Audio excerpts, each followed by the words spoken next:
उसके बाद अभी थोड़े दिन पहले जब एनडीए सरकार आई तो बड़ी मुश्किल से एक बिल तैयार करके संसद में पेश किया गया कि गाय की हत्या तुरंत रुकनी चाहिए, कानून तुरंत बनना चाहिए।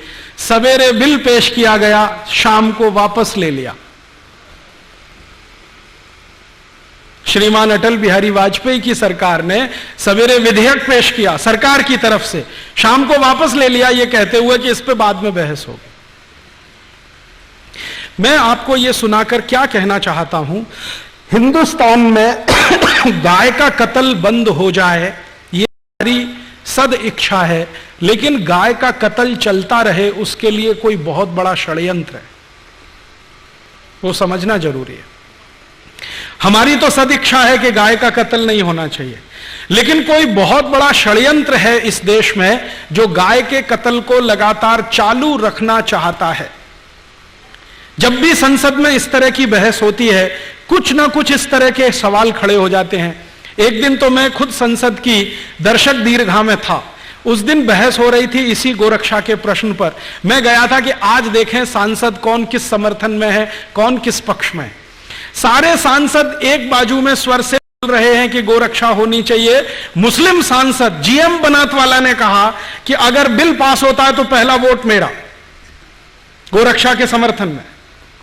उनके साथ दूसरे मुस्लिम सांसद खड़े हो गए, हमारी आपत्ति नहीं है, आप कानून बनाइए। अभी एक महिला खड़ी हो गई, उसका नाम है सुश्री ममता बनर्जी। उसने कहा गाय का मांस खाना मेरा मौलिक अधिकार है, उसका क्या होगा?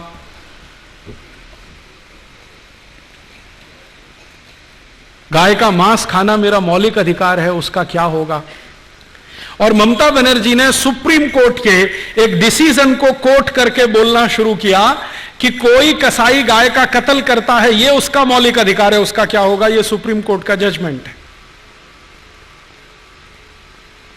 तो मामला कहां बिल्कुल होते होते फिर फिसल गया। इसी तरह से एक बार और हुआ, हमारी संसद में सब तय हो गया कि गोरक्षा का बिल पास ही हो जाना चाहिए, सब हो जाना चाहिए। एक महामहिम भारत देश में राष्ट्रपति पद का चुनाव लड़े हुए एक व्यक्ति जीजी स्वेल खड़े हो गए कि मैं गाय का मांस खाता हूं, मेरा क्या होगा? तो मैंने उनको एक खत लिखा था जिसका जवाब उन्होंने नहीं दिया। मैंने कहा आप गाय का मांस खाते रहिए अपने घर में काट के, ये कत्ल खाने तो बंद होने दीजिए। आपको गाय का मांस खाना है, आप अपने घर में कत्ल करिए, काटिए उसे, खाइए। आप में हिम्मत है तो अपने घर में गाय को काटिए, खाइए। आपकी बीवी बच्चे भी आपको देखें उसको काटते हुए, खाते हुए, पड़ोसी भी देखें आपको काटते हुए, काटते हुए, और अगली बार आप राष्ट्रपति पद का चुनाव लड़ें तो सबको पता तो चले कि ऐसा व्यक्ति इस देश में राष्ट्रपति बनना चाहता है।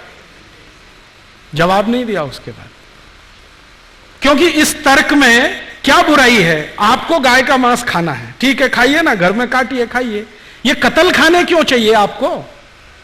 ये तो आपके मांस की सप्लाई नहीं करते, ये तो एक्सपोर्ट करते हैं सबका सब। आप खाना है तो घर में काट के खाइए। उसके बाद बंद हो जाती है सारी बहस। पिछले आजादी के 58-59 सालों में संसद में 4 बार गंभीरता से गोरक्षा पर बहस हुई है, प्रस्ताव पारित होने तक आया है, वोट करने तक नौबत आई है, लेकिन किसी न किसी कारण से वो अटकता गया है। कभी पंडित नेहरू के इस्तीफा देने की धमकी के कारण, कभी हमारे देश में सुश्री ममता बनर्जी जैसे खासदारों के ये कहने के कारण कि मैं गाय का मांस खाती हूं, मेरे मौलिक अधिकार का क्या होगा, कभी जीजी स्वेल के कारण, और कभी सवेरे विधेयक पेश किया और शाम को बहस करेंगे दोबारा, ये श्री अटल बिहारी वाजपेयी के बयान के कारण। हर बार ये हुआ है।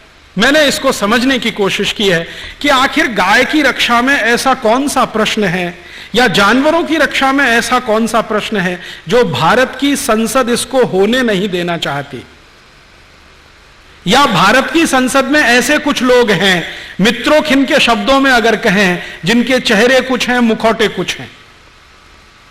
तो हम ढूंढना शुरू करें, हमारे नजदीक में ऐसे कितने पॉलिटिशियंस हैं, खासदार हैं, आमदार हैं, जिनके चेहरे कुछ हैं, मुखौटे कुछ हैं। ढूंढें हम, कम से कम अपने बीच में खोजना तो शुरू करें, ताकि ये गंभीर प्रश्न आज नहीं तो कल हल हो सके, क्योंकि हल तो करना ही पड़ेगा इस प्रश्न को, आज नहीं तो कल, कल नहीं तो परसों, परसों नहीं तो नरसों। इस प्रश्न को बहुत दिनों तक टाल के नहीं रखा जा सकता, इसको ऐसे ही हल करना पड़ेगा जैसे कभी हमने कई गंभीर प्रश्न हल किए हैं। भारत पाकिस्तान के बंटवारे का प्रश्न था, बार बार टाल नहीं सकते थे तो हल किया, थोड़ा दर्द हुआ लेकिन हल हुआ, एक लाइन खींची गई कि वो पाकिस्तान है, ये भारत है। चीन के साथ हमारा गंभीर प्रश्न हुआ सीमा विवाद पर, बहुत दिनों तक टाल नहीं सकते थे तो हमने फैसला किया। यह भी प्रश्न बहुत गंभीर है, क्योंकि भारत के करोड़ों लोगों की मान्यताओं से, आस्थाओं से जुड़ा हुआ है और हमारे संपूर्ण भारत के जीवन से जुड़ा हुआ है।